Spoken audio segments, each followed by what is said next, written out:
안녕하세요. 교육사회학 전공 박사과정 임정입니다. 연구는 대한교육은 교육 안에서 어떻게 공존해 왔는가, 대한학교 법제화 과정을 중심으로 합니다. 자는 다음과 같습니다. 먼저 연구의 필요성 및 목적입니다. 1990년대 후반 꾸준히 제기되어 온 학교분계 담론과 함께 획일화된 입시 위주의 교육 구조와 학생다움을 강조하는 학교 교육에 대한 비판은 제져왔습니다. 이러한 흐름 속에서 기존의 교육과는 다른 새로운 교육으로서 학교 교육이 안고 있는 문제를 극복하고 해결하고자 학교 밖 개인들로부터 시작되었던 대안교육 운동이 적극적으로 나타났습니다. 교육 밖에서의 적극적인 움직임은 정부 역시 이러한 흐름에 맞추어 학생 개인의 다양한 교육적 수요에 따라 교육 내 여러 형태의 학교를 제공하고자 하였습니다. 특히 획일화된 학교 교육 정직성 회복을 시도하기 위하여 정부 주도하에 대한교육이 제도권 안에서 공존할 수 있도록 법제화 과정을 추진하였습니다. 1997년 대한학교 법제화 과정의 첫 시도를 시작으로 적극적인 대한학교 국가 설립을 진행하였습니다. 그 이후로도 정부 주도의 대한교육 법제화 과정은 오랫동안 지속되었습니다.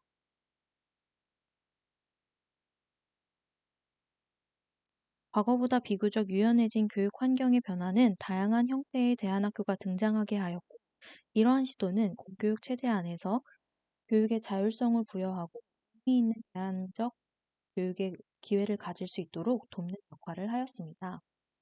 그러나 제도권 안으로 들어온 대안학교를 둘러싼 과 제도적인 쟁점, 그리고 문제 학생들의 집합소라는 부정적인 여론 등이 조성되어 마치 부적응 학생을 위한 학교가 대안학교의 특징이자 전부로 보이는 문제는 여전히 존재하고 있습니다.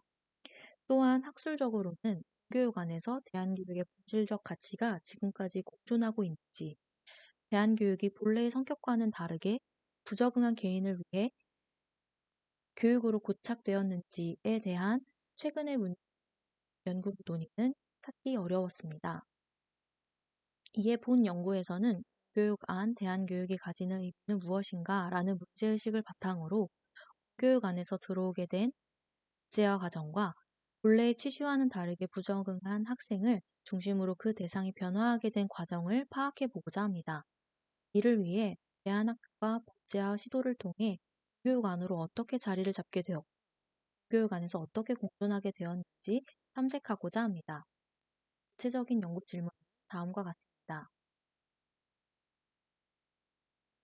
대안교육은 기존의 교육과는 새로운 교육으로서 현재 학교가 안고 있는 문제를 해결하려는 다양한 교육의 방법을 볼 수 있습니다. 특히 1990년대 이후 교육 제도로서의 학교 교육을 전면적 혹은 부분적으로 거부하며 학부모와 교사, 교육운동가를 중심으로 민간 부분에서 다양한 가치를 추구하는 교육적인 실천으로 볼 수 있습니다.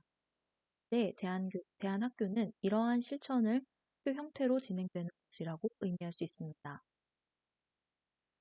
대한교육의 이념은 먼저 미래지향적, 지속가능한 가치지향, 지역사회 작은 학교 지향, 교육 주체의 복귀, 이론보다는 실천이 우선되어야 하는 우리 삶과 교육에 있어서 주체적인 것으로 볼 수 있습니다.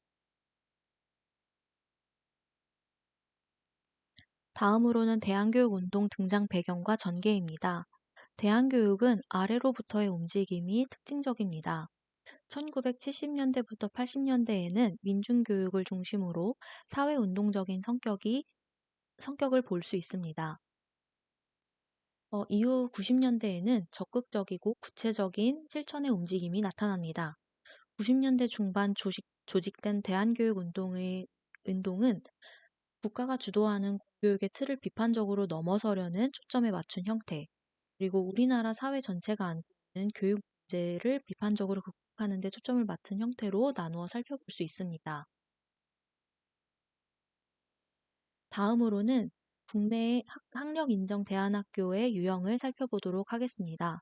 먼저 첫 번째로는 학력 인정 각종 학교로서의 인가 대안학교입니다. 그리고 대안교육 특성화 학교로 살펴볼 수 있습니다. 본 연구의 연구 방법입니다. 분석 자료를 수집하기 위해서 교육부 등 대안학교 및 법제화 논의 관련 부처 문서와 학업 중단 및 대안교육 관련 법령, 법제화를 위한 국회 자료를 수집하였습니다. 분석 방법으로는 내용 분석 방법을 통해 대안학교 법제화 관련 문헌 자료를 체계적으로 검토하고 분석하고자 하였습니다. 다음은 연구 결과입니다. 먼저 대안학교의 법제화 과정에 대해 살펴보도록 하겠습니다. 대안교육의 법제화 시작은 1996년 학교 중도 탈락자 문제로부터 시작이 됩니다. 사회 문제화 되고 있는 학교 중도 탈락자들을 보호하기 위한 종합 대책을 마련해서 제도권 교육 내의 틀 내로 수용하기 위해 예방 대책을 마련하였습니다.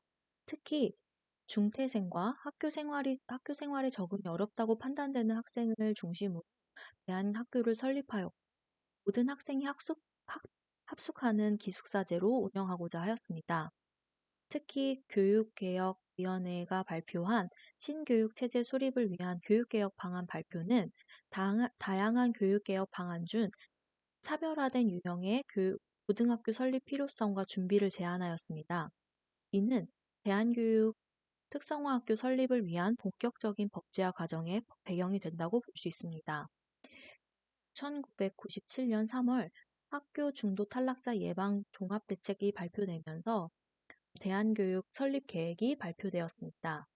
이처럼 정부가 이끄는 대한학교 법제화 논의의 첫 시작은 아래로부터의 운동과는 뚜렷하게 다른 양상이 나타납니다. 일반 학교 안에서의 교육개혁과 입시 위주의 문화의 변화가 아닌 기존의 학교 체제에 부적응한 이들을 위하여 제한적인 교육을 제공할 수 있는 그러나 중도 탈락 방지와 청소년 비행 및 부재율 예방을 위한 규범화된 목적이 더욱 강조된 형태의 학교 설립이 진행되었습니다. 다음으로는 1차 대안학교 법제화 과정입니다. 이는 대한교육 특성화학교가 법제화하는 과정으로 볼 수 있는데요. 1997년 3월 대안학교 설립 및 운영 지원 계획의 확정이 발표됩니다.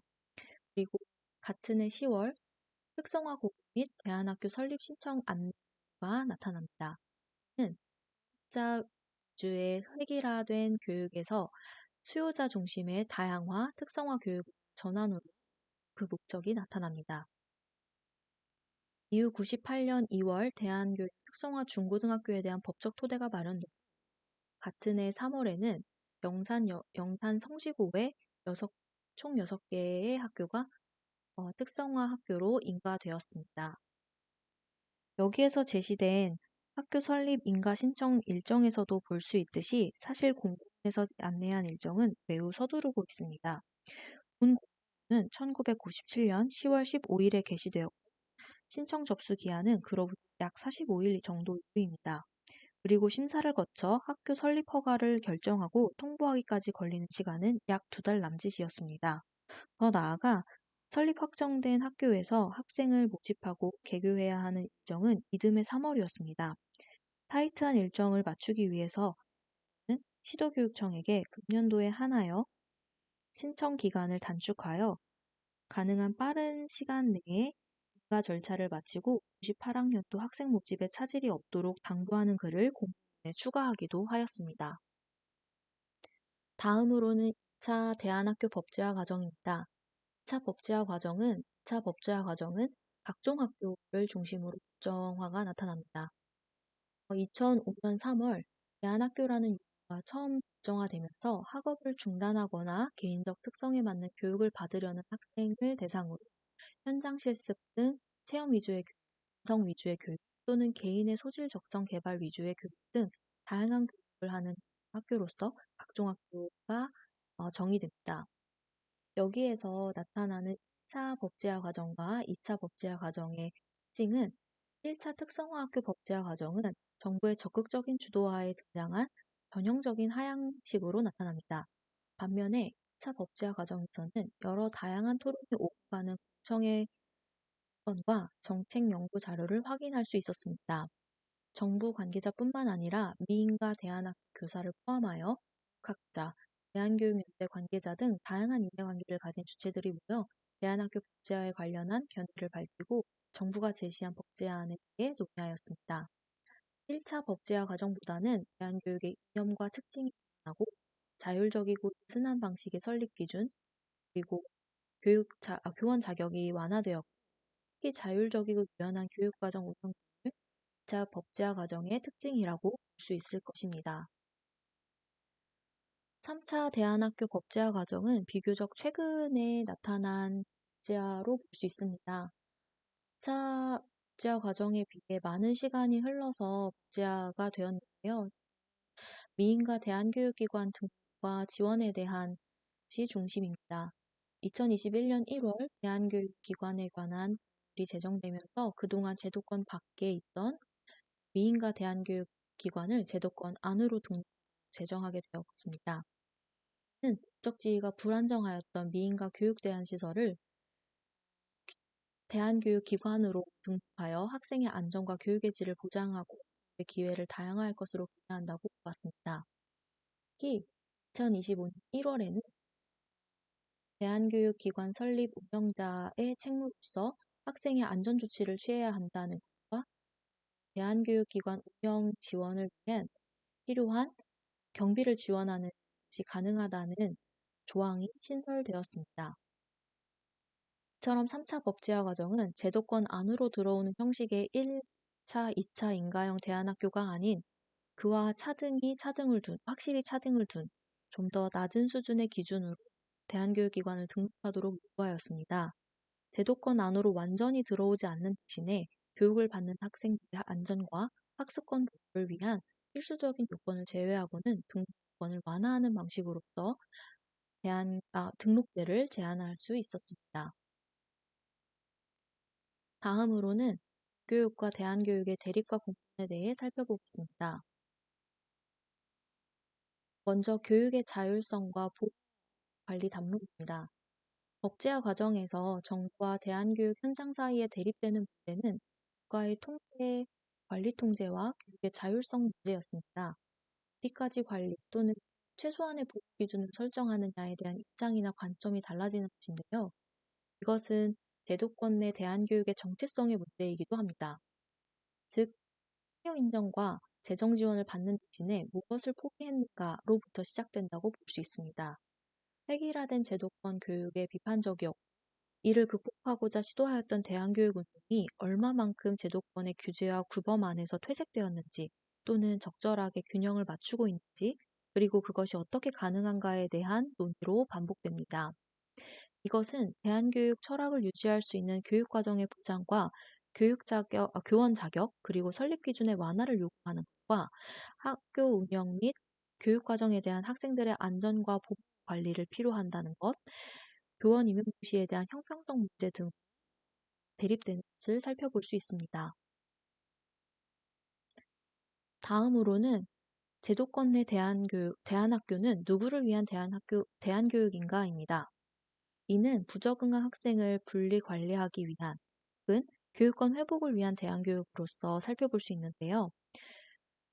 제도권 밖에서 학생 중심의 유연하고 다양한 교육을 활발하게 실천하는 대안교육이 공교육의 문제를 어느 정도 해결할 수 있을 것이라는 기대와 함께 대안교육 현장에서도 제도권 교육 밖에서보다 그 안에서 나타난 문제를 함께 극복해야 한다는 인식이 모여 대안교육 법제화 가속도를 더하였습니다.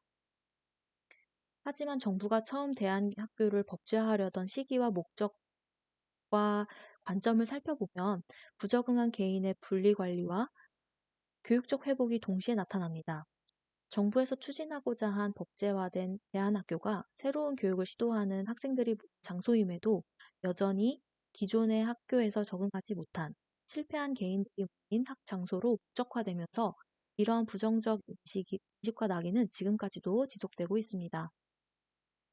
이러한 문제는 대안교육에 대한 부정적인 인식이 증대되면서 대안교육 설립이 어려워지게 되는 부분이 있습니다. 문제 학생들이 모인 대안학교가 들어서면 품위가 불량한 학생들이 마을 주변에 저주한다는 불안감, 집값과 땅값이 하락한다는 문제 등을 이유로 대안학교 설립을 반대하는 마을 주민들이 집단적인 시위가 일어나기도 합니다. 일반 학교와 대립되는 장소로서 대안학교는 획일적인 교육 방식에서 벗어나 새롭고 대안적인 교육의 기회와 도전이 아닌 기존의 사회 적응에 실패한 사람들이 모인 것으로 그 의미가 퇴색되어 버렸습니다. 마지막으로 결론 및 논의입니다. 본 연구는 대한교육 법제화 과정을 통해 민간의 움직임과 교육당국의 정책적 목적 달성을 동시에 살펴보았습니다. 정부는 교육 운영에서 나타나는 중도 탈락자 그리고 부적응 현상 문제를 해결하기 위해서 그리고 학교 체제의 다양화를 통한 수요자 요구에 부응이라는 목적 달성을 위해 대한교육에 대한 법제화를 진행하였습니다. 대한교육 프레임을 이용하여 문제시되던 그 당시에 교육 문제를 해결하는 데 집중함으로써 민간의 다양한 대안적인 교육의 시도가 정책적 접근에 따라 국제화의 첫 단추가 다르게 끼워졌으며 그것이 대한교육의 위기 학생만을 위한 교육으로 틀 지어져 버렸습니다. 더 나아가 일반 학교에 적응해야 했던 개인이 학교를 벗어나 관리의 차원으로 대안적인 교육을 지원하였습니다. 추후 이에 대한 심층적인 논의와 현장의 목소리를 들어볼 필요가 있을 것입니다. 이상으로 발표를 마칩니다. 감사합니다.